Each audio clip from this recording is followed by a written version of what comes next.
Ah, c'est reparti pour une folle journée. Et il fait encore super beau. Aujourd'hui, 3e jour de road trip. Nous partons de la saisie pour aller en Italie, en passant par pas mal de grands cols mythiques.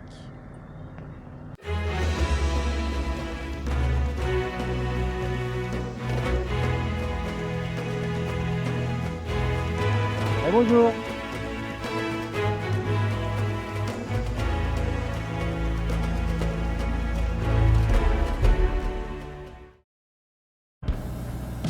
Alors, c'est pas le Mont Blanc quand même là-bas en face. Pas trop calé en géographie, mais il me semble bien que si. Oh, une voiture bleue. Si tu as raté les épisodes précédents, en ce moment se déroule le Alpine Rally.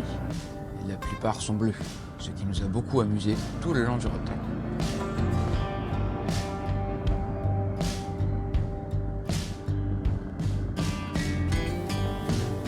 C'est marrant parce qu'ils sont pas synchro. Il y en a qui s'arrêtent, d'autres non. Donc col du Méraillé, c'est un petit col qui va nous conduire, lui, à un plus grand col, le Cormet de Roseland. Que je te disais, là-bas, c'est vraiment magnifique, c'est magique.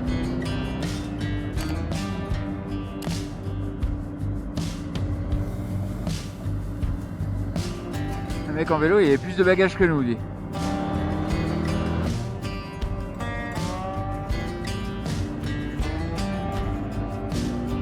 Est-ce que tu es prête pour ta première claque visuelle? Bon, alors là, c'est le col du Méraillé. Comme je te dis, c'est un petit col. Celui-là, il compte pour du beurre. Par contre, là... donc, c'est le lac de Roseland. La petite chapelle qu'on voit là, c'est la seule chose qui reste du village qui est sous le lac. En fait, ce lac, c'est un lac artificiel. Et il y avait le village de Roseland à l'époque. Et un jour, ils ont décidé de créer un barrage et d'engloutir la ville complètement. Il n'y a que l'église, la chapelle qui est là. En fait, ils l'ont prise et ils l'ont remontée. À l'époque, elle aurait dû être enfouie aussi. Donc au fond de l'eau, il y a encore la ville. Et ce barrage a permis d'alimenter par contre en électricité toute la région. C'est pour ça qu'ils ont sacrifié une ville.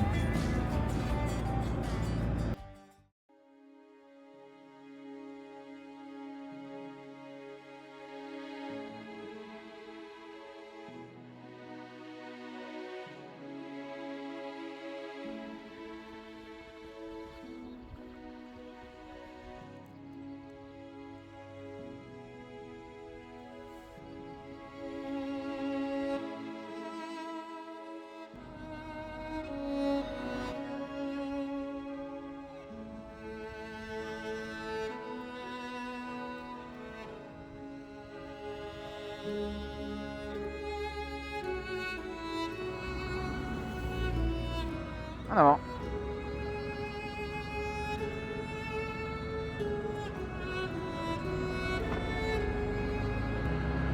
Parce qu'elle est belle cette cascade quand même. Ce lac de Roseland et la montée vers le Cormet, c'est absolument magnifique.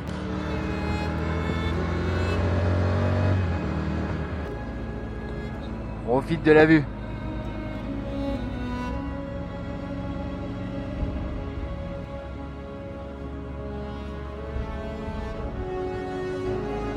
Éventuellement, si on a un petit arrêt, peut-être je peux regarder si je peux sortir le drone.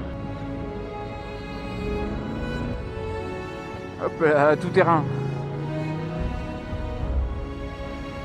Attends, bouge pas. Ne bouge pas. Allez, pause. Oui.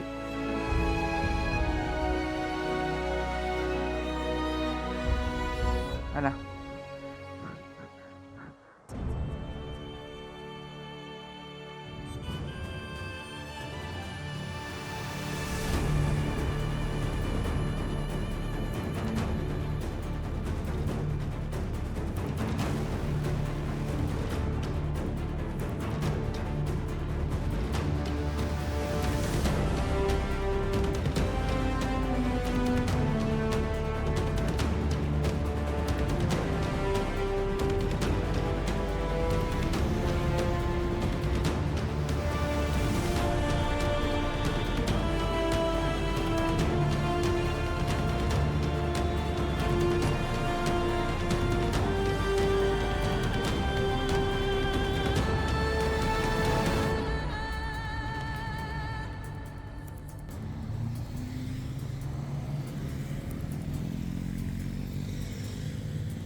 chauve-souris. Ouais. C'est joli aussi ce cours d'eau qui serpente.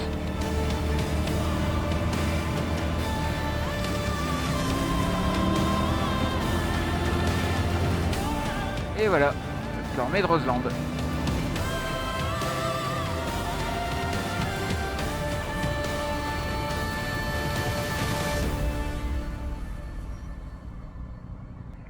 Peut-être on s'arrête à l'autre là-bas.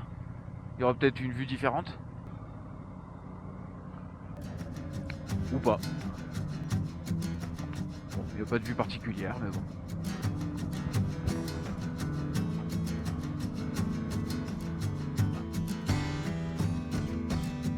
Pas de vue particulière. Regarde-moi-le, ce blasé.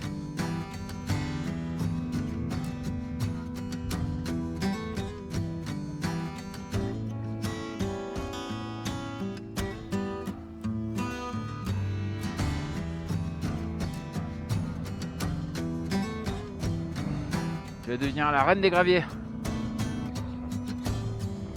De l'autre côté, de toute façon, quand tu te balades, c'est rare que les parkings soient autrement que comme ça.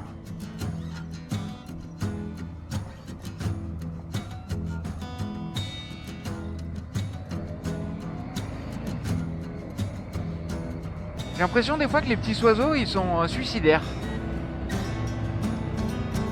Bah, t'as pas vu celui qui s'est envolé juste devant toi?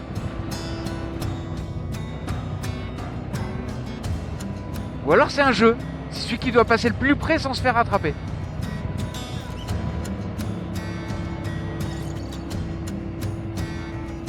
C'est beau encore.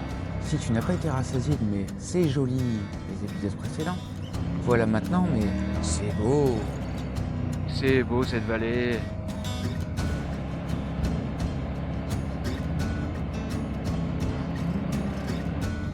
C'est beau encore. Oh, je me régale.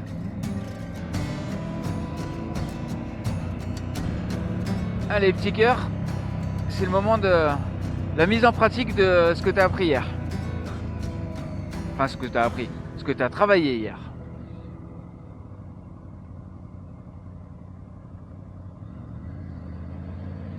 Merci, monsieur, dame.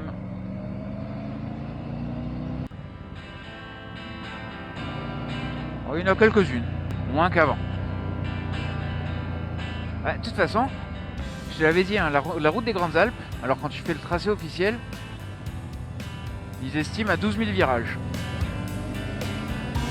Et vu que nous on a rajouté un petit peu et qu'on fait un aller-retour, je pense que 25 000 on les aura fait sur les 5 jours. C'est bien, c'est aussi pour travailler le côté de tes pneus.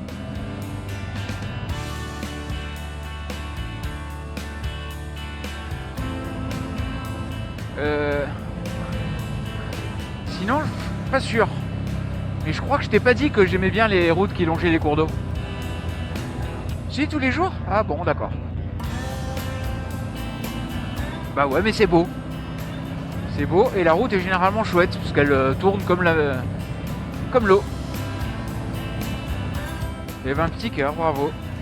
Je t'ai pas dit avant parce que je voulais pas te perturber. Mais t'avais un bon rythme là.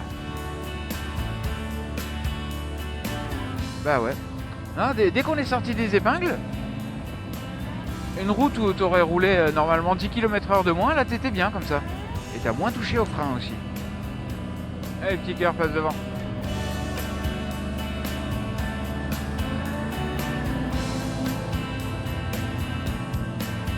Alors, en plus ça va, tu vois, c'est même pas des épingles, c'est des grands virages.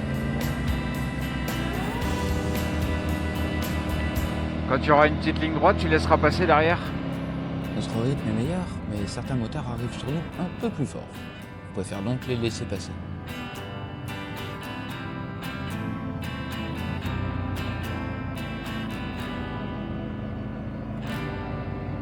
Là, j'ai laissé passer quelqu'un.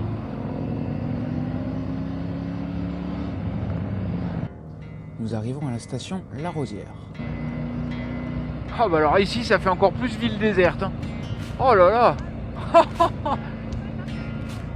Oh hier Hier, on se croirait abandonné, mais alors ici...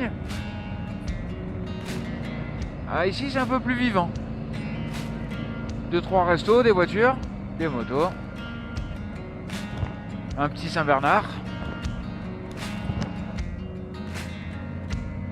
On est reparti dans un petit coin de nature. C'est mieux. Bah oui, aussi mignon que puissent être les villages, je préfère la montagne et la nature. Ce passage-là qu'on suit, cette route, c'était vraiment le passage de beaucoup de voyageurs qui passaient de l'Italie à la France ou inversement. Et ce bâtiment, c'est un refuge qui a été construit à l'époque par Napoléon. Après, tout ce que je te dis, c'est de mémoire d'il y a un an, hein, parce que j'ai pas du tout révisé depuis. Eh ben non, bougre d'âne, c'est raté. Napoléon a bien construit les refuges, mais pas du tout ici. Ouais. Ben moi je résiste pas, hein. Des cours d'eau au milieu de la verdure et la route qui passe par-dessus. On sent la fraîcheur d'un coup. Encore, on est à plus de 2000. Hein. Donc, pour établir un peu les choses, Saint-Bernard de Menton, dont on voit la statue ici, a érigé cet hospice au XIe siècle, pour protéger les pèlerins contre les brigands et le rude climat. Le bâtiment aura presque été démoli à plusieurs reprises, notamment sous l'occupation napoléonienne, durant la Révolution française ou encore pendant la Seconde Guerre mondiale.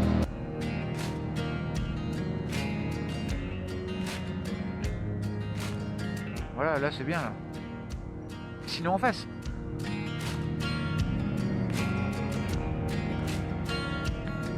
Ciao, amore mio. On est en Italie. Le bar de Lance-Branlette étant fermé, c'est bien dommage d'ailleurs, nous avons mangé un peu plus loin, mais c'était franchement pas terrible. Il est grand ce lac quand même. Enfin grand.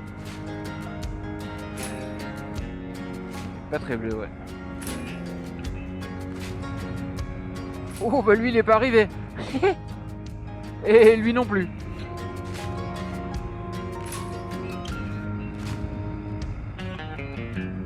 Elle est chouette cette route. Et c'est beau. Et je suis content. Voilà, tout ça. Ah mais celle-là elle déchire quand même hein.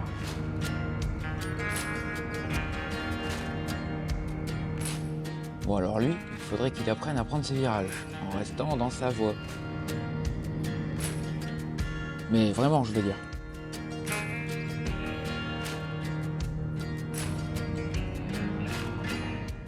Et voilà une horde de motards italiens qui s'élance à l'assaut du col.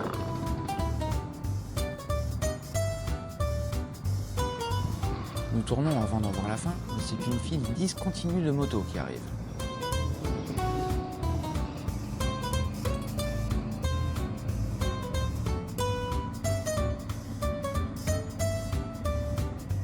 Donc on arrive au col San Carlo, qui n'offre pas spécialement de vue.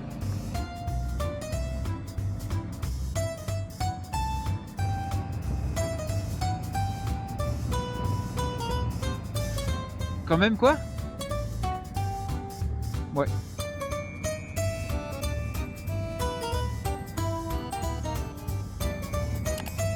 Pour traverser la vallée d'Aoste, j'ai essayé de trouver quelques cols, donc de tracer tout droit, sans trop savoir à quoi m'attendre.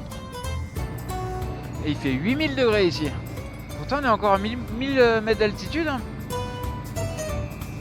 Et vu que c'est encaissé dans les montagnes.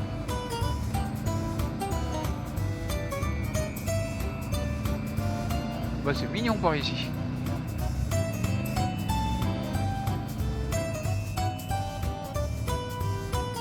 Ah, le Mont Blanc en face. Serrélaz, ben faut avoir envie d'habiter ici hein. Bon ok, leur vue est plutôt chouette. Ah, tu sais ce que je vais dire.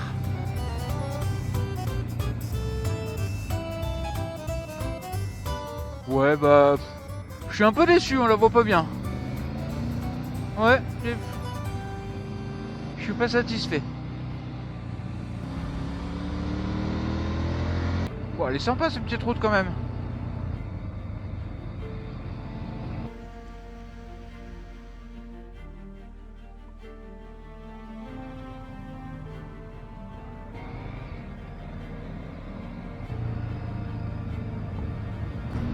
Dirigeons-nous à présent vers notre dernier gros objectif de la journée, le col du Grand Saint-Bernard.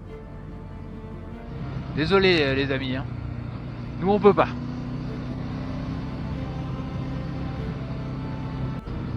Et voilà, d'un coup ça fait paysage beaucoup plus suisse.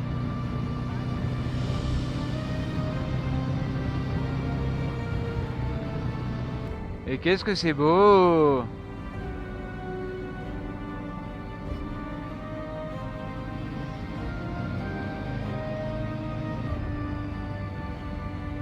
Voilà, le fameux tunnel dont je te parlais. Tunnel interminable que j'avais été contraint de prendre l'année dernière. Alors que là, bon, bah, tu vois là en face, hein, la route. Hein. Et la jolie cascade à droite, qu'est-ce qu'elle est belle! Ouais, merci de le dire pour moi. Hein. Et bien, encore une fois, on sort d'une petite route de merde. Et là, sur une route de col, qui est belle certes, mais bah, t'es dynamique, t'es bien comme il faut. Donc je vais remettre au programme des routes non bitumées.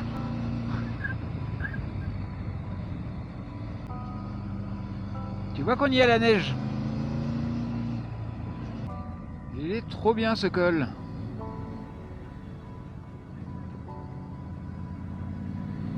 Ah bah on a passé les 2300 mètres. Il fait toujours 20 degrés mais l'air, le fond de l'air est plus frais. Et c'est bien agréable.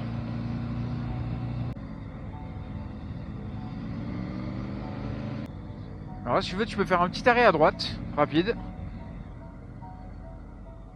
Regardez le lac. Le lac qui est encore, comment dire, pas vraiment là en état de lac. Ça mouille un peu. Hein.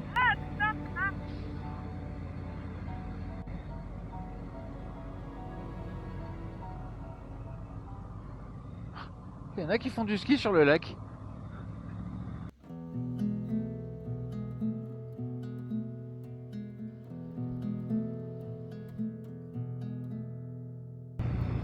Allez, demi-tour pour rallier la petite ville de Douès, notre étape du soir.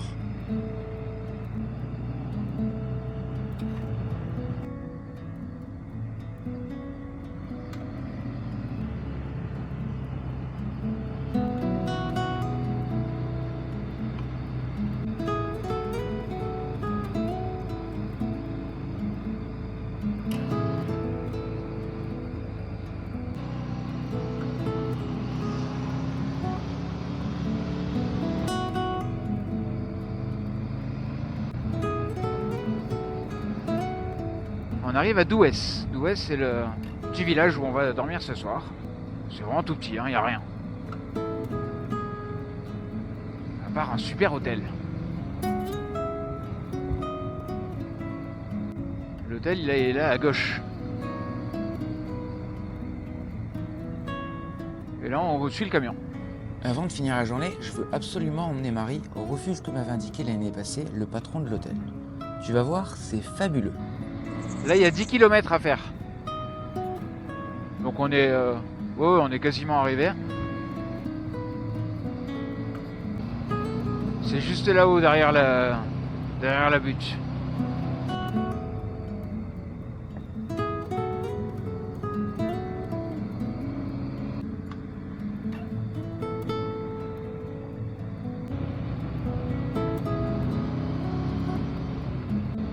Et là, tu peux te garer où tu veux. Dommage que le temps ne soit pas super dégagé, mais la vue reste belle, non?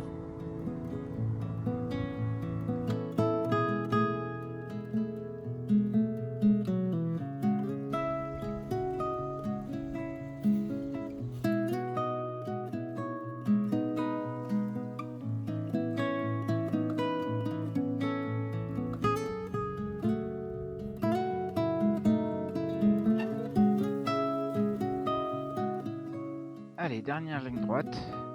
Presque, droite.